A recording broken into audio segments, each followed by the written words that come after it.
Bonsoir Maurice. Alors je crois que tu veux continuer de nous parler du cervelet. Voilà, bonsoir Fabienne.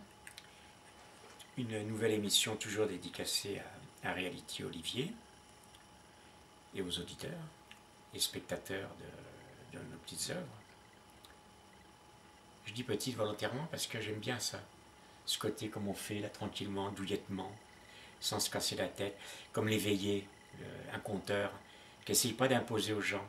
On n'essaye pas d'imposer de la science, ou on n'est pas là pour essayer d'épater. On papote tranquillement et puis on dit des choses. Et puis vous prenez ce que vous voulez et vous laissez le reste, comme on dit dans une association bien connue. Vous prenez ce que vous voulez, vous laissez le reste, et puis si ça vous embête, vous vous levez, vous partez, vous faites autre chose. Il y a tellement de choses à faire, il ne faut pas s'embêter dans la vie. Hein. Donc on est paisible, on est bien. Et donc c'est la continuation du corps conjugué.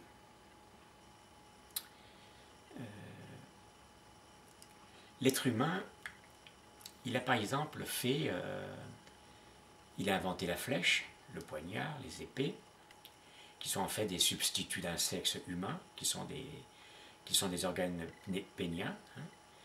Hein.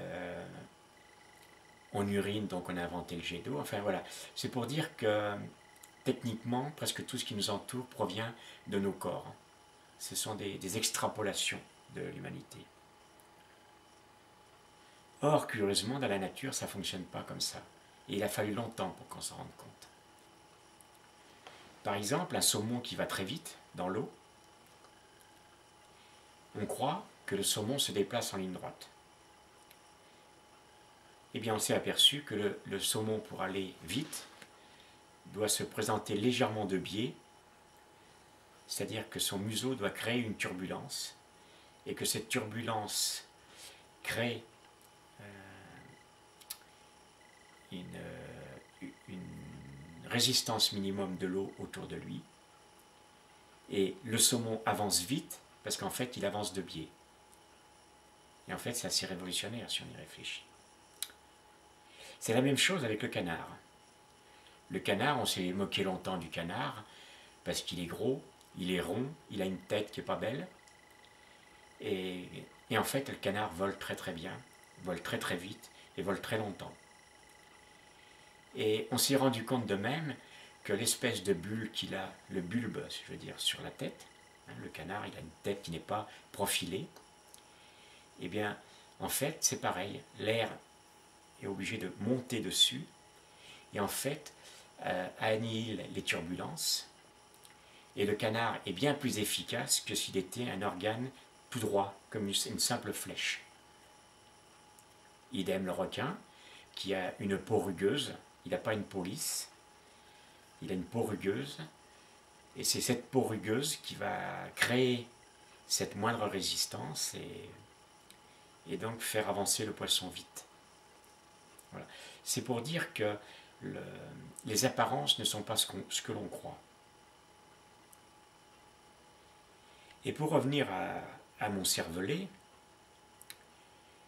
donc Les outils conjugués, je crois, tu parlais. oui. Donc le cervelet réunit donc des données qui viennent du cerveau droit et du cerveau gauche et en forme une espèce de, comment dire, voilà ce que tu as appelé toi une torsade.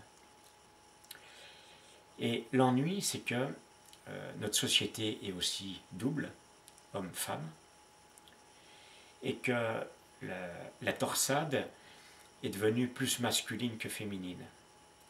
Ce qui fait que nos sociétés sont régies par des informations qui sont incomplètes. Nous vivons dans une société qu'on peut qualifier à dominante mâle et à dominante droitière. Et on a évacué tout un pan, c'est-à-dire qu'on a évacué le côté féminin, on a évacué le côté gaucher, on a évacué les sous-ensembles des homosexuels, les ambidextres, etc., qui aussi avaient des tas de richesses à nous apporter. On a privilégié le côté mathématique au côté littéraire. on a privilégié le côté technique au côté poétique. Et donc on a une société bancale, on a privilégié des grands immeubles rectangulaires, très hauts, encore des sexes dressés, au lieu de privilégier des vulves, des champignons, des choses arrondies, qui seraient... Et pourtant, donc, si on prend une maison qui serait en forme de sein, ou en forme de vulve, en forme de mont de Vénus, elle est bien en fait plus résistante au vent, aux intempéries, qu'une tour toute droite, qui en fait est toujours en train de pencher d'un côté ou de l'autre, où il faut des ascenseurs, voilà, donc le cervelet, il fait son boulot, mais on lui fait faire un mauvais boulot, parce qu'on lui fait privilégier un type d'information, alors que le cervelet, lui, il a, sur son plateau, il présente les deux informations. Et donc, je pense que l'être humain qui est éveillé, c'est celui qui va pas forcément défaire la torsade, parce que c'est compliqué après d'avoir tout étalé. Mais l'être éveillé, c'est celui qui sait que dans la torsade, eh bien, elles sont toutes les deux de même équivalence. Et qu'il faut se servir des deux de la même façon, et non pas privilégier un côté plutôt qu'un autre.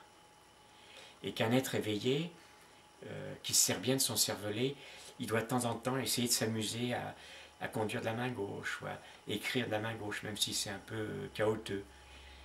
Il doit se rappeler qu'il a une autre partie en lui qui demande à s'exprimer. Voilà, je m'arrête là, mais essayez de penser à ça quand vous faites des choses, qu'il y a une partie de vous qui veut aussi s'exprimer. Et j'ai remarqué que souvent, il y a beaucoup d'attaques d'hémiplégie à l'heure actuelle, et elle n'attaque qu'un seul côté, l'hémiplégie, qui est presque toujours une paralysie. J'ai remarqué, je me souviens bien, c'est le côté droit qui est souvent paralysé, je crois. Et j'ai l'impression que c'est le côté artistique qui est paralysé, ou le côté... celui qui n'a jamais assez travaillé, quoi. Et voilà.